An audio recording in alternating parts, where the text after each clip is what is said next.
What's up, everybody? Welcome into a new episode of the Rapala We Are Collegiate Bass Podcast. Spring's moving right along. Major points earning events happening as it pertains to that Bass Pro Shop School of the Year presented by Abu Garcia. Little teaser, something we'll talk about later in this episode. A new number one team as Carson Newman has held that spot since the first rankings were revealed in September. A new school has jumped up into that top place in college fishing's only all-encompassing national ranking system. Today's guests are going to be from the University of Montevallo, Garrett Ring and Trace Antunes. 53 pounds, 6 ounces. That was the two-day total weight for them to take the victory at the Bassmaster College Series event at Sam Rayburn here just a couple weeks ago. Guys, second victory in as many events on the Bassmaster College Series for y'all as we had you talking about a win over in Florida recently. Trace, real quick, just those first impressions of getting your second major victory of this year. You may have thought that winning one in college was going to be a dream. Now you've achieved two. Tell me about it. Yeah, it was that was something that, the first win was something that we thought was, it was a dream come true for sure. But, that's something that we worked really hard to achieve. And going into the next one, that was kind of my home state of East Texas, and had a good mindset going into it. But didn't know if we could pull off the win, but we really we grinded hard in practice. And day one was a little rough on us. We were in sixth place. Kind of funny because we were in sixth place on the first day of Toho too, and the bass ended up setting up perfect for us and rolling into the backs of those drains, and we ended up catching a rally bag, 32 pounds, 8 ounces. It's just, dream come true. Most people don't ever see one win, but for us seeing two, it's just, it's just a blessing. Day one weight, 20 pounds, 14 ounces. Day two weight, 32 pounds, 8 ounces. Like you said, rallied there on the second day. Garrett, for yourself as well, coming out of the first day, maybe thought, we've got a chance to, you've probably already qualified for a national championship spot, but you've got a chance to get up there high and do well. Might not have thought there was an opportunity to jump up and claim the win. Talk about those emotions to get the second victory of the season for you as well. Man, it was awesome. Like Trey said, it was a total blessing and really a surprise. We knew the fish were on a really good warming trend throughout the week, and from the cold weather that had happened in practice, we knew it was going to get warmer, and they just set up for us right on the second day. We had a lot of fish coming to us, and it was an absolute blessing from the Lord for sure.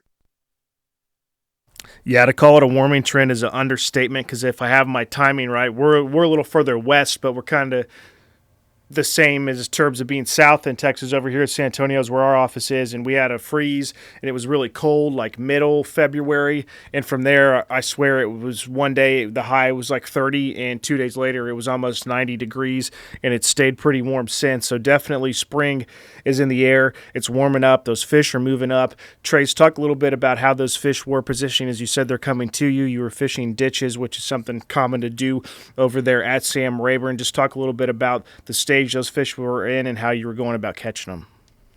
So yeah, we were on the first day, we weren't seeing it near as much. As a matter of fact, we only really saw 2 bass that did it, and we ended up catching those 2, and that was a 6-pounder and a 5-pounder.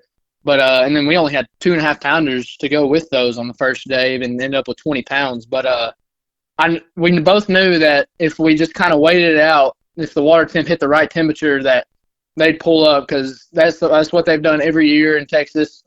And so we kind of stuck around a good area that we saw a decent population of big bass in practice. And when it first started happening, like we just pulled down. We got to the very back of this drain and really like 2 to 4 foot of water, and saw the first one. Didn't know it was happening yet. Threw on it with a 6 cents provoked jerkbait, and it came up an 8. It was a 6-pounder that really got things started up for us on the first day.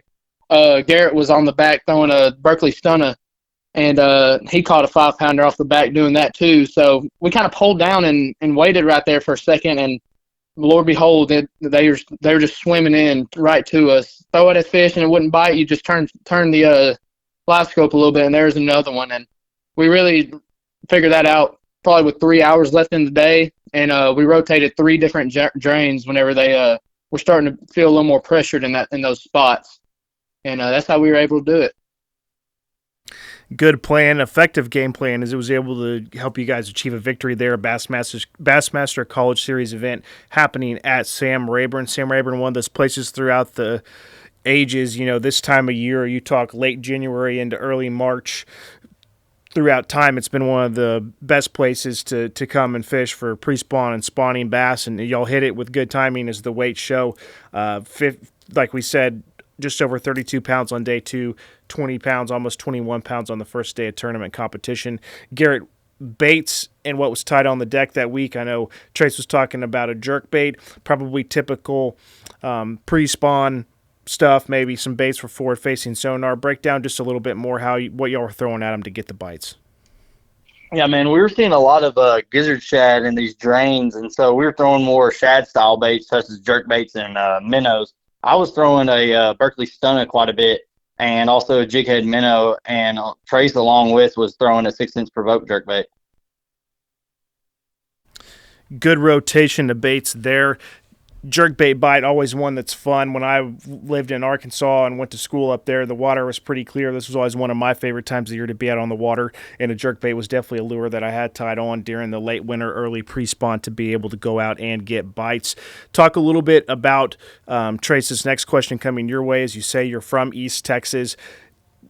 What knowledge, if any, did that help play into your ability to have success out on Sam Rayburn that week? I myself have had family that's lived out that way, a little further north in East Texas towards Palestine and Tyler, but those lakes, man, they're really awesome, and there's some you've never heard about that are super small, and there's others that are like Sam Rayburn and Toledo that are really well known, but they all, not, this may be too broad of a statement, but in my opinion, if you find something that works somewhere, you can jump around to the other lakes and kind of make it work. They're all sort of similar.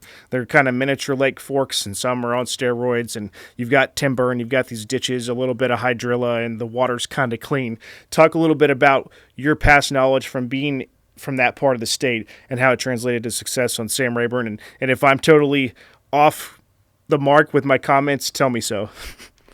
No, you're definitely right. It's funny you say that because the next day, 2 days after our win on Sam Rayburn, me, Garrett, and a few other guys went out to a small little lake up by my house in Henderson, and we ended up having 43 pounds doing almost the exact same thing. And it all really translates from lake to lake. You just got to get the feel of those lakes. But I think that was 100%. A key player this week was just having that knowledge of what these bass are doing in spring. Because really, if you try to apply that knowledge to, I'm sure to some extent it's the same around some like these rivers and stuff like that, but it's really not the same because these fish are over here in Alabama are more so current related than like those fish on Rayburn. There's no current out there, especially right now. So just knowing that type of stuff was huge for us going into it. We're talking with Garrett Ring and Trace Antunes from number 1 ranked University of Montevallo. They won that event there at Sam Rayburn on the Bassmaster College Series, helped to propel them up into the top spot for the Bass Pro Shop School of the Year presented by Abu Garcia. Heard us talk about it in the tease at the beginning of the show. We're going to get into that more now. Garrett, first time this season, Montevallo's been in that top spot. Talk about the feeling there amongst the team and yourselves to be able to be back to somewhere that's familiar for y'all, but it took some time to get there this season. Yeah, man, it feels really good. We really trust in our team and getting to that top spot, and it feels really good to be back up there. You get kind of scared when you're sitting in second, even though, sometimes some teams have more tournaments on others, and, the points can skew that way. But it feels really good to be back in that top spot and building some confidence going in the later part of this year and into the ACA National Championship. Yeah, depending on where, schools are located, what events they travel to, different factors play a role in throughout the year. It's not like basketball where this week, if you're in the SEC, you've got one game left on Saturday, and then it's time for the conference tournament, and everybody's played 17 conference games or 15, whatever the number is. You can ebb and flow throughout the season until you get to that very last event. Like this year, again, Bassmaster College Series event will be the last tournament to count towards points for this season. There's going to be teams all the way up to that point that haven't fished an equal number of major tournaments. So we wrote about it on our website. Get over to collegiatebasschampionship.com and highlighted it there. But for all intents and purposes, Montevallo and Carson Newman, toe-to-toe, head-to-head, pretty equal in terms of school run events and major college tournaments competed in. So where it stands now with y'all having just under a 400-point lead, that is head-to-head. pretty much equal footing. And so y'all have got them edged out by just a little bit, and 400 points, really not a large margin, something that can be overcome at some upcoming tournaments or even, the window or gap at that triple points Collegiate Bass Fishing Championship presented by Bass Pro Shops for the ACA at the end of the year. Being a triple points tournament, 400 points can be made up just like that. So to be able to build on that, Trace, what do y'all need to achieve? What's the goal? Maybe what's Coach telling you guys that's got to happen here in the next couple of weeks for y'all to maintain the position that you're in or even increase the lead over second place? Yeah, so our goal as a team has always been try to have, or we need to have one team in top 10, one team in top 20, and this year he's kind of up the standard, or this spring he's up the standards to two teams in top 10. I mean we've pretty much done that just about every tournament, and I think if we keep doing that all along, then it's gonna be pretty hard to catch up to us. Past 5 seasons, Montevallo's finished the year ranked number 1 in the Bass Pro Shop School of the Year presented by Abu Garcia, chasing that 6th title this year. Several of the teams immediately behind you, and Carson Newman and Lander looking to earn their first. Garrett, talk about the competition that is around you in college fishing. We've heard about it throughout the years. I've been here with Carrico for almost 10 years now, followed college fishing since I was in college over 15 years ago. The total amount of skill level and the distribution of that skill across all college fishing, you never know who from what school is going to show up at a tournament and do well. Trying to speak to the fact that it's just really strong and it's deep at the college level, and those teams chasing you are also very competitive, have that desire to want to win, and have the anglers that can pull it off. Talk a little bit about just knowing that you guys are now at the front of the pack and those anglers of that caliber are chasing y'all for you to be able to achieve your 6th title or some of these others to get their first. Talk about that competition and what it's like knowing that they're out there coming for you guys.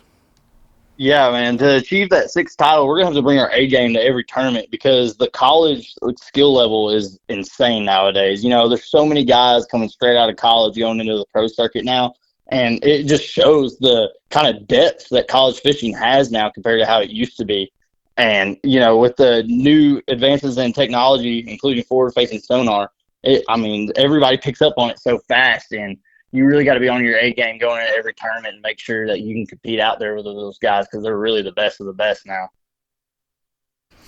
Last question here. There's a chance that I asked you the same question when we had you on just a few weeks ago, Trace, after y'all won at Florida, but end of this season, if Montevallo were to be able to maintain this first place position, would be y'all's 6th title in a row for the Bass Pro Shop School of the Year presented by Abu Garcia. Explain a little bit the emotions, thoughts of being in that position. If yourself, depending on being an underclassman, junior, senior, you may have been a part of 2, 3, 4 of the past ones.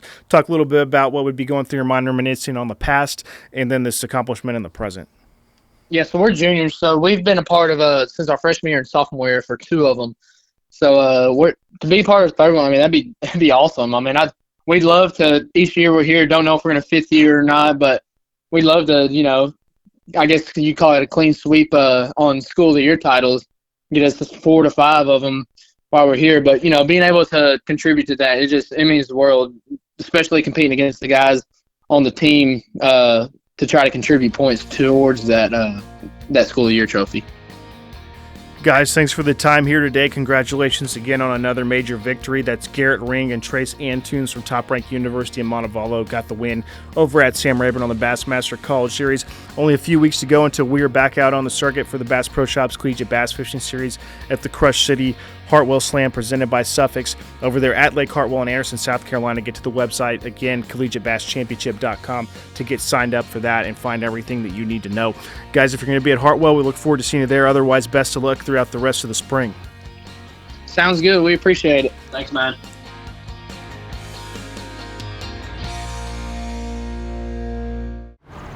Welcome to Minnow King. How can I help you? Everything looks good. I'm friggin' starving, man. Been spawning all morning. Ugh, TMI, bro. What do you want? I'll take a Crush City freeloader and gizzard shad. Anything to drink. Water. Pull ahead, please. Welcome to Minnow King. We're gonna have what he's had. Yeah, throw me in a net BLT too. Pull ahead, please. Calm down. Quit feeding him so much. Oh, yeah, man, I'm trying to, man. If you If you overfeed him, he's gonna hide under a log.